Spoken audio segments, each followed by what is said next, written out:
사랑하는 베네가족 여러분, 우리 삶에서 가장 자주 하는 말 중에 하나가 무엇인지 아십니까? 가장 자주 하는 말, 저는 좀 많이 합니다. 이 얘기 생각나시는 거 있으실까요? 가장 자주 하는 말. 시간이 없다. 네, 또 있습니다. 가장 자주 하는 말, 공통적으로 많이 하시는 말일 수 있습니다. 네? 와, 감사합니다. 네, 진짜 많이 하는 말 중에 하나가 뭐냐면요, 바로 뭐 먹을까입니다. 네. 뭐 먹지? 오늘 뭐 먹을까? 네, 이거 하루에 몇 번이고 합니다. 아침에 눈을 뜨자마자요, 또 점심시간이 다가오면, 그리고 학교가 끝나는 길, 그리고 퇴근길이 되면 우리는 자연스럽게 이 질문을 합니다. 왜 그럴까요? 단순히 배가 고파서만은 아닐 것입니다. 선택지가 너무 많기 때문에 이따가 해야 될 그 선택을 지금 당겨서 하고 있는 것이죠. 우리나라에는 정말 맛있는 음식이 너무 많습니다. 한식, 중식, 일식, 양식, 이제는 분식까지 있습니다. 어디를 가든지 선택해야 할 것이 넘쳐납니다. 김밥 천국에라도 들어가면 뭐 먹을지 분식이지만 또 고민합니다. 재미있는 이야기가 하나 있습니다. 영국에서는요, 오늘 뭐 먹을까에 대해서 한국만큼 고민하지 않는다고 합니다. 왜냐하면 음식이 맛이 없고 또 종류가 별로 없어서 그렇게 선택지가 많지 않다고 합니다. 있어야 피시앤칩스 이런 거 정도 있다고 합니다. 그러나 우리는 다릅니다. 선택지가 너무 많아서 오히려 선택이 더 어려워졌습니다. 간단하게 우리 오늘 중식 먹자라고 결정을 해도 바로 여기서 끝이 나지 않습니다. 다 알고 계시죠? 전 국민의 고민이 있습니다. 바로 짜장면을 먹을 것인가, 짬뽕을 먹을 것인가, 이런 사소한 선택처럼 보입니다. 근데 막상 메뉴판 앞에 서면요, 생각보다 쉽게 결정되지 않습니다. 짜장면을 시키면 어떤 마음이 들까요? 짬뽕 시킬 걸. 또 짬뽕을 시키면 오늘 짜장면이 땡겼었네, 이렇게 생각을 합니다. 그래서 사람들이 만들어낸 것이 하나 있습니다. 뭔지 아실까요? 네, 맞습니다. 네, 바로 짬짜면을 만들어냈어요.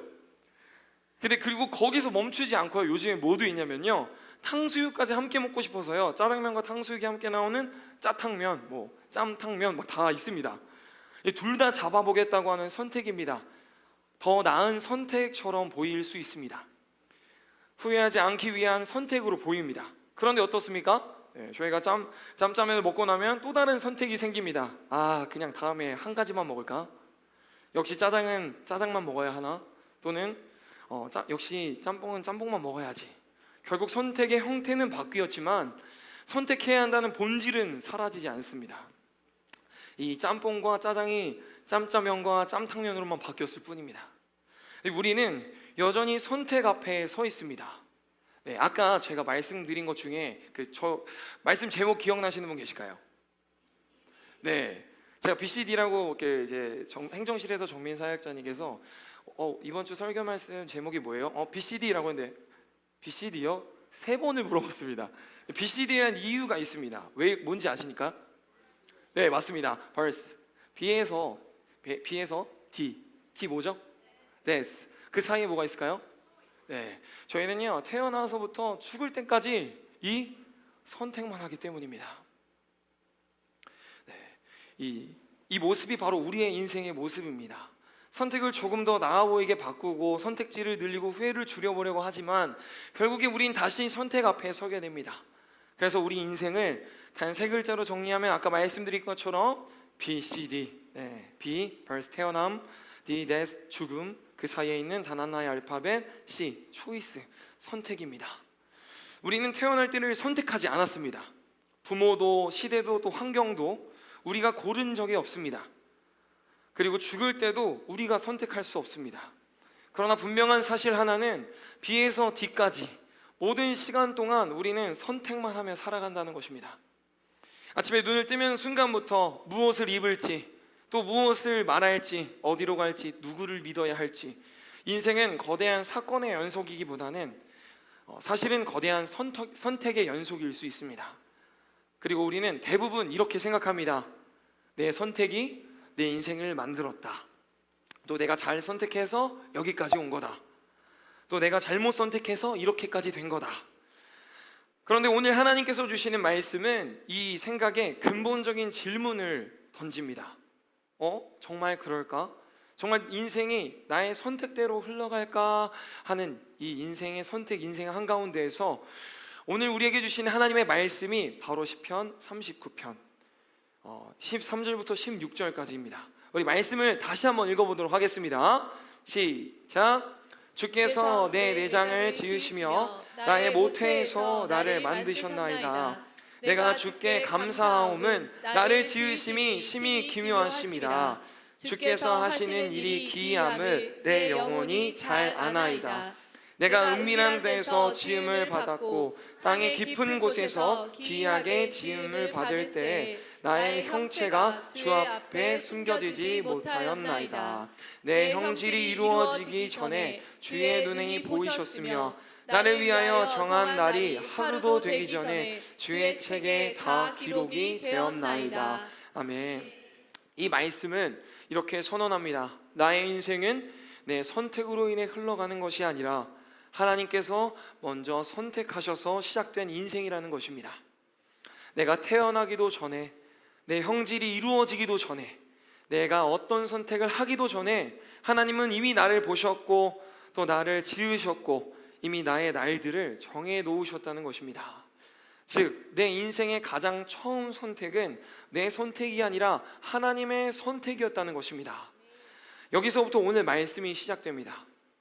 그런데 왜 우리의 선택은 언제나 불완전할 수밖에 없을까요? 우리는 하루에도 수십 번 또 수백 번의 선택을 합니다. 이 시간 여러분들에게 한 가지 질문을 드려보고 싶습니다.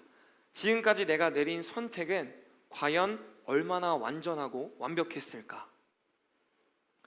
우리는 선택일 때마다 늘 이렇게 생각합니다. 이게 최선이야. 지금 상황에선 이게 맞아. 이 정도면 괜찮은 선택이지 뭐. 그러나 시간이 지나고 나면 입에서 이런 말이 나옵니다. 그때 왜 그렇게 서둘렀을까?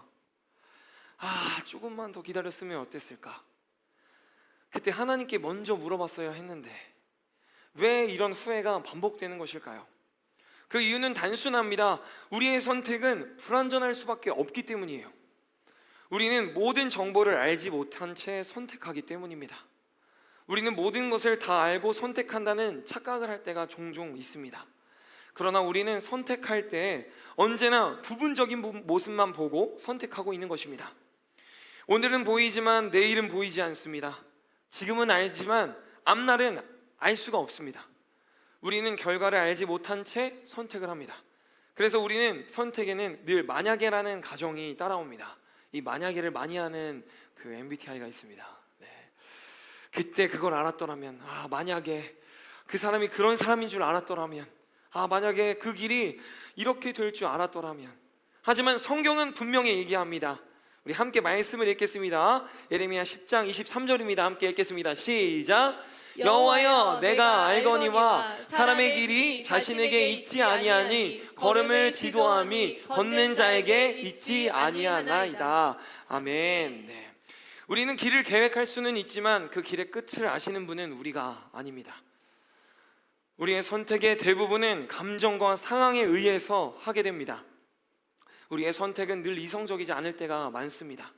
피곤할 때, 또 상처받았을 때, 또 분노할 때, 두려울 때 그 모든 감정이 선택의 방향을 바꿔놓습니다. 그래서 성경은 말합니다. 우리 함께 읽겠습니다. 시작. 마음은 만물보다 거짓되고 심히 부패한 것이라. 아멘. 우리의 마음은 늘 우리를 좋은 길로 데려가지는 않습니다. 때로는 편한 길로, 때로는 즉각적인 만족으로, 때로는 회피의 길로 우리를 이끌기도 합니다. 그래서 우리의 선택은 그 순간에 합리적인 것 같아 보여도 나중을 돌아보면 믿음의 선택이 아니었던 경우가 훨씬 더 많다는 것입니다. 그렇다면 그 이유는 무엇 때문일까요? 우리 함께 읽도록 하겠습니다. 함께 읽겠습니다. 제가 읽겠습니다. 우리는 죄의 영향 아래서 선택하기 때문입니다. 이것이 가장 중요한 이유입니다. 성경은 분명히 말합니다. 뭐냐면 우리는 죄인이다. 우리는 단지 나쁜 행동만을 말하지 않습니다. 죄는 판단 자체를 흐려지게 만들기 때문입니다. 그래서 우리는 하나님 중심이 아니라 나 중심으로 선택하는 경우가 훨씬 많습니다. 이게 나에게 유리한가? 아니면 이게 나에게 손해가 되진 않는가? 이 선택이 나를 과연 안전하게 지켜줄 수 있나? 이 질문이 언제부터인가 하나님을 향한 질문보다 앞서기 시작합니다. 그래서 우리의 선택은 겉으로 보기에는 지혜로워 보여도 본질적으로는 자기 중심적인 선택이 됩니다. 성경에 많은 인물들이 나옵니다. 모두가 이 선택의 기준이 달랐습니다. 개인적으로 성경의 많은 인물들 중에 지혜로운 선택을 한 사람들을 생각해 보았을 때 가장 먼저 떠오르는 사람이 있습니다. 여러분은 누가 떠오르시나요? 누가 떠오르십니까? 누구요? 솔로몬? 또 다니엘?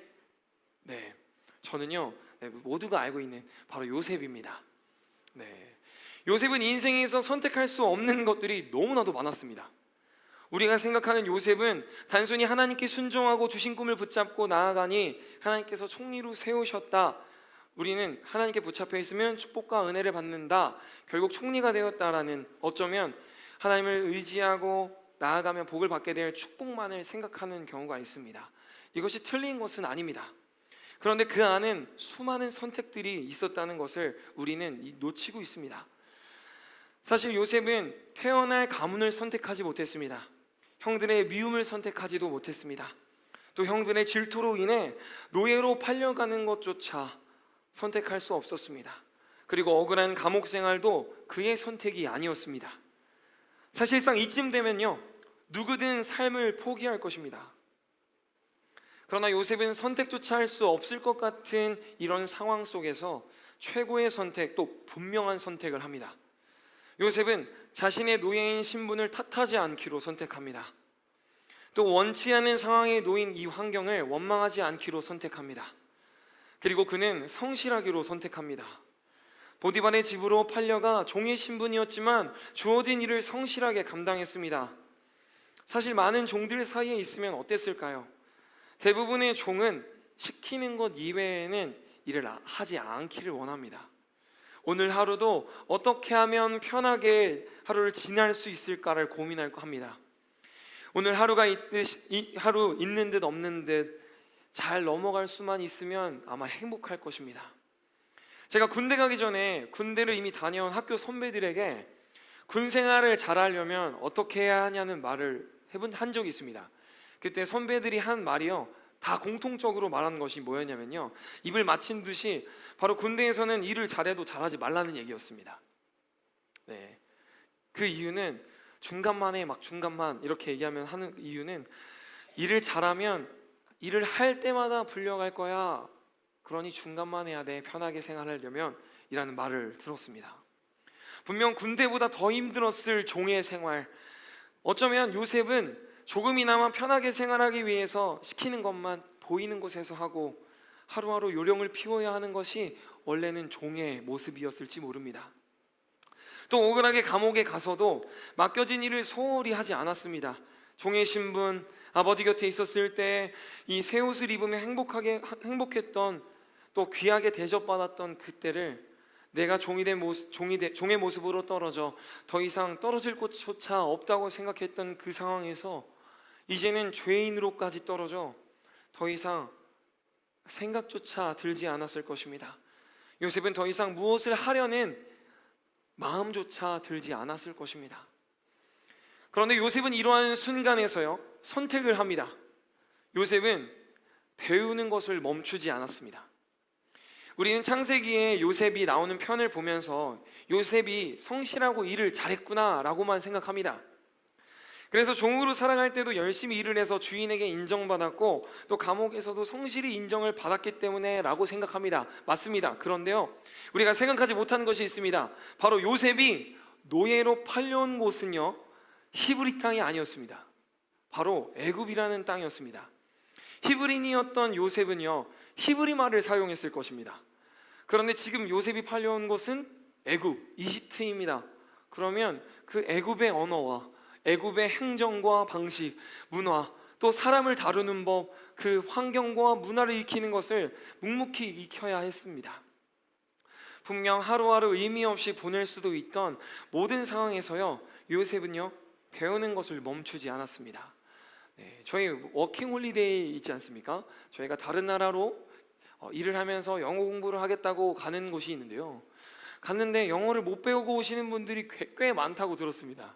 그 이유는 저희가 이 언어를 배우겠다라는 마음보다 그냥 일이나 해서 돈을 벌자, 이 어쩌면 이 노예와 같이 종의 모습과 같이 그냥 오늘 하루하루 버티고 돌아가야지 뭐 안 되겠다, 이런 모습이었을지 모릅니다. 요셉의 선택은요 단번에 인생을 바꿔놓는 선택은 아니었습니다. 화려했던 선택도 아니었습니다. 그러나 그 선택은요 하나님 앞에서 옳은 선택이었습니다. 그래서 나중에 그는 고백합니다. 당신들은 나를 해하려 하였으나 하나님은 그것을 선으로 바꾸사 많은 백성의 생명을 구원하게 하셨나이다. 아멘. 요셉은 말합니다. 우리 함께 읽어보겠습니다. 시작. 내 선택이 나를 살린 것이 아니라 하나님의 선택이 내 선택을 사용하셨다. 아멘. 사랑하는 베델 가족 여러분, 여기서 중요한 사실 하나가 드러납니다. 요셉의 선택조차 완전해서가 아니라 하나님의 선택 안에 있었기 때문에 의미가 있었다는 것입니다. 아멘. 그리고 성경에 또 한 명의 선택의 사람이 등장합니다. 제가 진짜 좋아하는 인물이기도 하고요.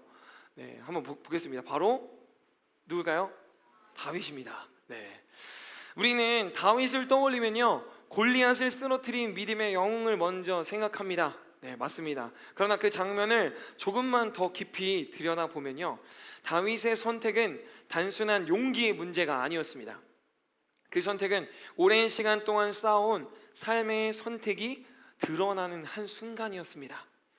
다윗은 영웅으로 전쟁터에 온 것이 아니었습니다. 다윗이 전쟁터에 온 이유는 분명했습니다. 영웅으로 나선 것이 아니라 그저 아버지가 시킨 아주 평범한 심부름을 하기 위해서였습니다. 형들에게 먹을 것을 주고 무사한지 확인만 하고 다시 돌아오라 라고 하는 아주 쉬운 자리였습니다. 그런데 그날 다윗에게 가장 안전한 선택은 무엇이었을까요? 첫 번째, 아무 말도 하지 않고 돌아가는 것. 두 번째, 괜히 나섰다가 형들에게 혼나지 않는 것. 세 번째, 왕의 눈에 띄지 않는 것. 네 번째, 다시 양을 치는 평범한 일상으로 돌아가는 것. 사실은 이 네 가지 모두가 다윗이 했어야만 하는 선택이었습니다. 이 선택이 가장 위험이 없고 가장 손해가 없는 선택이었습니다. 그러나 다윗은 그 자리에 머물러 있지 않습니다. 다윗은 왜 한 걸음 더 나아갔을까요? 전쟁터에서 다윗은 골리앗에 조롱을 듣습니다. 너희 중에 누가 나와 싸울 자가 있느냐? 그 순간 다윗은 이렇게 말합니다. 이 할례받지 않은 블레셋 사람이 어찌 살아계신 하나님의 군대를 모욕하느냐? 이 말은 멋있어 보입니다. 사실은 매우 위험한 말입니다. 소년 다윗에게는요 아무런 보장이 없습니다. 오히려 잃을 것만 가득한 선택입니다. 생명을 잃을 수도 있고 형제들의 조롱을 감수해야 했으며 사울 왕의 의심과 부담을 떠안아야만 했습니다. 그럼에도 다윗은 그 자리에 섭니다. 왜일까요? 다윗에게는 이미 확신이 있었기 때문입니다. 사랑하는 베델 가족 여러분, 다윗이 골리앗 앞에 나갔을 때요 그의 얼굴에는 이상할 만큼의 확신이 있었습니다. 이 확신은 즉흥적인 감정에서 올라오는 그런 감정이 아니었습니다. 그날 갑자기 생긴 용기도 아니었습니다. 성경은 아주 중요한 장면을 기록합니다. 사울 왕은요 다윗에게 왕의 갑옷과 투구를 입힙니다. 인간적으로 보면 이것이 가장 안전한, 지금 내릴 수 있는 이제 전쟁 선포하고 이제 골리앗에게 선전포고를 하고 할 수 있는 선택 중에 안전한 선택입니다. 그러나 다윗은요 그 옷을 입어보고는요 바로 벗어버립니다. 왜일까요? 바로 몸에 맞지 않기 때문이었습니다. 그리고 익숙하지 않았기 때문입니다. 그 옷은 멋있어 보일 수도 있습니다. 그리고 맞는 선택일 수 있습니다. 그러나 다윗을 지켜준 적은 단 한 번도 없던 옷이었기 때문이었습니다. 대신 다윗은 자신이 늘 입던 옷을 입습니다. 그리고 손에는 늘 사용하던 물매를 듭니다. 우리는 요셉과 같이 다윗이 골리앗과의 싸움에서 중요한 사실을 생각하지 못하고 그 결과만 바라볼 때가 있습니다. 우리가 물맷돌을 잘 던져서 이제 잘 맞춰서 죽였다, 하나님께 영광 올렸다라는 것들만 생각하는데요 다윗의 무기 물매는요, 하루아침에 만들어질 수 없는 것입니다. 사실 물매는 아무나 사용하는 무기가 아니라고 합니다. 사람을 맞히는 것은 더더욱이나 어렵습니다. 움직이고 있기 때문입니다. 그런데 다윗은요, 그 물매로 골리앗을 쓰러뜨립니다. 왜 가능했을까요? 다윗은 말합니다. 함께 읽겠습니다. 시작. 주의 종이 양을 칠 때에 사자나 곰이 와서 양을 물어가면 내가 따라가서 그것을 쳐 죽였나이다. 아멘. 네, 이 말은요, 자랑으로 들릴 수 있고요, 많이 연습했나 까지만 생각할 수 있습니다. 그러나요, 자랑이 아닙니다. 다윗은 드러나지 않는 그 자리에서요, 이미 수없이 연습했을 것입니다. 수없이 하나님을 신뢰하며 자신에게 맡겨진 것을 지켰던 사람입니다. 양을 지키는 그 시간들, 아무도 알아주지 않는 들판의 그 시간들, 그 시간 동안 다윗은 하나님을 의지하는 법을 배웠고 그것을 선택했습니다. 그리고 하나님의 방법을 선택하는 것을 배웠고 두려움보다 신뢰를 선택하는 훈련을 했습니다. 그래서 골리앗 앞에서요, 다윗은 갑자기 담대해진 것이 아닙니다. 확신이 올 때까지 묵묵히 살아온 삶이 그를 그 자리에 세울 수 있었던 것입니다. 네, 제가 이 물매를 검색을 해봤습니다. 이 물매가 어려우면 얼마나 어려울까 생각하면서 또 한번 수건으로 돌려보기도 하고요, 네, 해봤는데요, 당시 물맷돌을 던지는 병사들을요, 물매병이라고 했다고 합니다. 이들이 10m 거리에서의 명중률이요, 약 80%에서 90%가 된다고 합니다. 연습을 하면요, 10m에서부터 멀어지기 시작하면 이 명중률이요, 정말 확 떨어져서요, 맞추기가 너무 어렵다고 합니다. 그리고 다윗과 골리앗의 거리를요, 대부분 학자들이 10m에서 20m 안으로 추정을 한다고 합니다. 그러면 실전에서 최적의 거리였다는 것입니다. 다윗은요, 멀리서 운 좋게 맞힌 게 아닙니다. 가장 자신 있는 거리에서 던진 것입니다. 그런데 가장 자신 있다고 해서 던질 수 있기 위해서는요, 엄청난 연습이 필요합니다. 왜냐하면 10m면요, 저기 앞에 있는 거리보다도 짧습니다. 뒤에 있는 문보다 거리보다 짧습니다. 그래서요, 한 번의 실수는요, 오히려 내가 피해를 보는 상황을 가져옵니다. 그래서 다윗은요, 늘 준비했습니다. 하나님께서 맡기신 것을 지키기 위해 보이지 않는 곳에서 언제일지 모르는 그 순간을 위해 준비하는 것을 선택하는 것입니다. 믿음의 선택은 화려하지 않습니다. 사랑하는 가족 여러분, 여기서 중요한 진리가 나옵니다. 우리 함께 이거 한번 읽어보도록 하겠습니다. 시작. 믿음의 선택은 늘 드러나고 화려한 선택이 아닙니다. 믿음의 선택은 아무도 보지 않는 자리에서 하나님의 방법을 선택하는 것입니다. 아멘. 네. 즉각적인 결과가 없어도요, 불안해하지 않고 당장 상황이 변하지 않아도 하나님을 신뢰하면서 묵묵히 나아가는 선택인 것입니다. 다윗은 확신이 생길 때까지 자기 자리를 지켰습니다. 그런데 우리는 어떻습니까? 우리 삶 속에서 정말 하나님의 방법을 선택하고 살아가고 계십니까? 아니면 상황이 당장 변하지 않는 것을 보고 금세 불안해하지는 않습니까? 하나님의 방법이 더뎌 보일 때 세상의 방법으로 눈을 돌리고 있지는 않으십니까? 하나님을 신뢰한다고 말은 하지만 실제로는 가장 안전해 보이는 선택만 하고 있지는 않으십니까? 요셉이나 다윗은요, 불안하지 않기 때문에 하나님을 믿은 것이 아닙니다. 하나님을 믿었기 때문에요, 불안에 머물지 않을 수 있었던 것입니다. 그래서 우리는 다시 고백해야 합니다. 우리들의 선택은 대부분 안전을 먼저 생각합니다. 그래서 우리의 선택은 합리적일 수 있지만, 그래서 우리의 선택은 하나님과의 뜻에 어긋날 때가 많이 있습니다. 그래서 성경은 분명히 이야기합니다. 함께 읽겠습니다. 시작. 완전한 선택은 인간이 할 수 없는 영역이다. 아니다. 완전한 선택은 오직 하나님만 하실 수 있습니다. 아멘. 그렇다면 완전한 선택은 무엇일까요? 우리는 늘 선택하며 살아가죠. 인생의 중요한 순간마다 크고 작은 선택들을 합니다. 그런데 세상은 완전한 선택에 대해서 분명한 기준을 제시합니다. 세상이 말하는 선택을 잘하는 기준은 무엇일까요? 세상에서 말하는 선택을 잘하기 위해서 말하는 경제 용어가 있습니다. 바로 기회비용이라는 단어입니다. 어떠한 선택을 함으로써 포기하게 되는 여러 대안 중 가장 큰 가치를 가지는 것의 비용. 이해하기 쉽게 말씀드리면 A를 선택했기 때문에 포기했던 B 중에서 가장 아까운 것 또는 가장 아깝지 않게 선택을 해야 하는 것, 어떤 것을 선택함으로써 포기해야 하는 가장 큰 가치를 말합니다. 더 쉽게 이야기를 드리면요, 짜장면을 선택하면 짬뽕을 포기해야 한다는 것입니다. 한 직장을 선택하면 다른 가능성들을 내려놓아야 합니다. 한 길을 가면 다른 길은 갈 수 없습니다. 그래서 세상은 이렇게 말합니다. 선택이란 결국 포기이다. 그러니 덜 잃을 걸 선택해라. 손해가 적은 것이 선택이 좋은 선택인 것이다.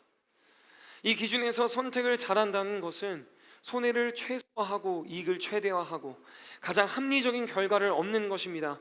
그래서 우리는 선택 앞에서 늘 계산합니다. 이 선택이 나에게 유리할까? 이 선택이 나에게 손해는 아닐까? 지금 이 선택이 가장 효율적일까? 그래서 우리는 늘 계산하며 삽니다. 솔직히 우리의 대부분의 선택은 이 기준 안에서 벗어나지 못합니다. 손해 보이는 선택은 피하고 불확실한 선택은 미루고 당장 눈에 보이는 결과를 선택합니다. 그래서 어쩔 때는 우리의 믿음의 선택보다 안전한 선택을 먼저 붙듭니다. 그런데 이 기준을 보면 이해할 수 없는 선택이 하나가 있습니다. 바로 하나님의 선택입니다. 기회비용의 관점으로 보면 하나님의 선택은요, 말이 되지 않는 선택입니다. 성경은 이렇게 말합니다. 우리 함께 읽도록 하겠습니다. 시작. 말씀이 육신이 되어 우리 가운데 거하심에 우리가 그의 영광을 보니 아버지의 독생자의 영광이요 은혜와 진리가 충만하더라. 아멘. 즉 하나님은 인간의 몸을 입고 이 땅에 오셨다는 것입니다. 이 선택을 기회비용의 관점으로 보면요, 도무지 말이 되지 않습니다. 하나님은 모든 권세를 가지신 분이고 모든 영광을 누리신 분이십니다. 그리고 굳이 이 땅에 내려오시지 않아도 되실 분입니다. 그런데 그분이 선택하신 것이 무엇입니까? 하늘의 모든 영광을 내려놓으시고요, 인간의 연약한 몸을 입으셨습니다. 배고픔과 외로움, 조롱과 배신, 고통을 감당하시고요, 결국에는 십자가에서 죽으셨습니다. 이 선택은요, 기회비용으로 보면 최악의 선택입니다. 잃을 것이 너무 많고 얻은 것이 한 개도 없어 보입니다. 완전하시고 또 완벽하신 하나님은 왜 그런 선택을 하셨을까요? 여기서 질문이 바뀌어야 합니다. 이 선택이 합리적인가가 아니라 왜 하나님은 이 선택을 하셨는가? 성경은 분명히 말합니다. 우리 함께 읽겠습니다. 시작. 우리가 아직 죄인 되었을 때 그리스도께서 우리를 위하여 죽으심으로 하나님께서 우리에 대한 자기의 사랑을 확증하셨느니라. 아멘. 우리 모두가 알고 있는 이유입니다. 그 이유는 단 하나, 바로 사랑입니다. 우리가 가치가 있어서가 아니라요, 우리가 잘 선택해서가 아니라, 우리가 의로워서가 아니라 우리를 사랑하시기 때문에 하나님은 죄인인 우리를 위해 손에 가득한 말도 안 되는 선택을 하셨다는 것입니다. 하나님은 모든 것을 잃는 선택을 하셨습니다. 자기의 생명을 내어주시기까지 하십니다. 우리는 종종 이렇게 말합니다. 그 정도까지는 아니어도 되지 않을까요? 그러나 하나님은요, 그 정도까지 가셨습니다. 십자가는요, 우연이 아닙니다. 하나님의 선택이었습니다. 비용으로 보면 너무 큰 손해입니다. 그러나 하나님의 손해를 통해 우리는 무엇을 얻었습니까? 모든 죄가 사하여지고요, 사망에서 생명으로 바뀌었습니다. 그리고 하나님의 자녀가 되는 권세를 얻었습니다. 아멘. 성경은 말합니다. 함께 읽겠습니다. 시작. 영접하는 자, 곧 그 이름을 믿는 자들에게는 하나님의 자녀가 되는 권세를 주셨으니. 아멘. 하나님의 말도 안 되는 손해가요, 우리에게는 기회가 됩니다. 그런데 하나님은요, 이 선택을요, 손해라고 말씀하시지 않으십니다. 우리는 인간의 관점에서 이 선택을 보며 말합니다. 너무 손해 아닙니까? 왜 그렇게까지 하셨을까요? 도대체 십자가를 통해서 얻으신 게 무엇일까요? 그러나 하나님은 단 한 번도요, 이 선택을 실패라고 말씀하신 적이 없습니다. 아멘. 오히려 성경은 분명하게 말합니다. 우리 함께 읽겠습니다. 시작. 여호와께서 그에게 상하심을 받게 하시기를 원하사 질고를 당하게 하셨은즉 그의 영혼을 속건 제물로 드리기에 이르면 그가 씨를 보게 되어 그의 날은 길 것이요 또 그의 손으로 여호와께서 기뻐하시는 뜻을 성취하리로다. 아멘. 십자가는 하나님의 실수가 아니었습니다. 십자가는 어쩔 수 없이 감당한 선택도 아니었습니다. 십자가는 하나님께서 기뻐하신 선택이었습니다. 예수님은 억지로 끌려가신 것이 아닙니다. 패배해서 십자가를 지신 것도 아닙니다. 스스로 선택하신 길이었습니다. 그리고 하나님은요, 그 선택을 두고 이렇게 말하십니다. 후회하지 않는다. 성경은 분명히 선언합니다. 하나님의 은사와 부르심에는 후회하심이 없느니라. 아멘. 하나님이 우리를 살리신 선택은 충동적인 선택도 아니었고요, 감정적인 선택도 아니었습니다. 실패를 각오한 선택도 아닙니다. 그 선택은 하나님 보시기에 가장 완전한 선택이었습니다. 왜입니까? 그 선택을 통해요, 사망의 저주가 끊어졌고 저주의 고리가 끊어졌고 죄인인 우리가 하나님의 자녀가 되는 길이 열렸기 때문입니다. 그래서 하나님은 십자가를 두고 이렇게 말씀하십니다. 이 선택은 손해가 아니라 사랑의 완성이다. 아멘. 사랑하는 배대가족 여러분, 하나님은 우리를 살리신 것을 한 번도 후회하지 않으십니다. 아멘. 우리가 흔들릴 때에도, 또 우리가 넘어질 때에도, 우리가 다시 죄로 돌아갈 때에도 하나님은 십자가를 보시면서 말씀하십니다. 그래도 다시 선택할 거야. 왜냐하면 그 선택은 실패가 없기 때문입니다. 그래서 우리는 이제 확신할 수 있습니다. 우리의 선택은 불완전하지만 하나님의 선택은 실패가 없고 그 실패 없는 선택이 바로 우리를 향한 하나님의 선택입니다. 선택받았다는 사실을 믿고 살아가는 가를 우리는 돌아보아야 합니다. 이제 우리는 분명히 알게 되었습니다. 우리의 선택은 불완전하지만 바로 하나님의 선택은 실패가 없으시며 그 실패 없는 선택이 바로 우리를 향한 선택이었다는 사실입니다. 그렇다면 이제 반드시 짚고 넘어가야 할 마지막 질문이 하나 있습니다. 한번 읽어보겠습니다. 시작. 그렇다면 우리는 왜 이렇게 흔들리며 살아가고 있는가? 왜 그렇게 살아가고 있는가? 하나님은 우리를 선택하실 때에 한 번도 망설이시지 않으셨습니다. 십자가 앞에서 내가 진짜 이 죄인들을 위해서 죽어야 해, 말아야 해, 박혀, 말아, 이렇게 고민하지 않으셨습니다. 예수님은 뒤도 돌아보지 않으셨고 계산도 하지 않으시고 후회도 하지 않으십니다. 그런데 우리는 왜 내가 정말 선택받은 사람인지 확신하지 못한 채 하나님이 보내신 우리 교회 안에서, 또 하나님이 맡기신 자리와 사명 앞에서, 하나님이 보여주신 비전 앞에서 늘 머뭇거리고 늘 계산하고 늘 뒤돌아보며 살아가고 있을까요? 문제는 분명합니다. 하나님이 우리를 선택하지 않으신 것이 아닙니다. 문제는 우리가 그 선택을 믿지 못하고 그렇게 살아가고 있다는 것에서 있습니다. 성경을 보면요, 제가 방금 말씀드린 이러한 장면이 반복되어 나옵니다. 하나님은 이미 말씀하셨는데 사람은 계속해서 묻습니다. 정말입니까? 혹시 제가 아닌 건 아닐까요? 다른 사람이 더 적합하지 않을까요? 모세도 그랬습니다.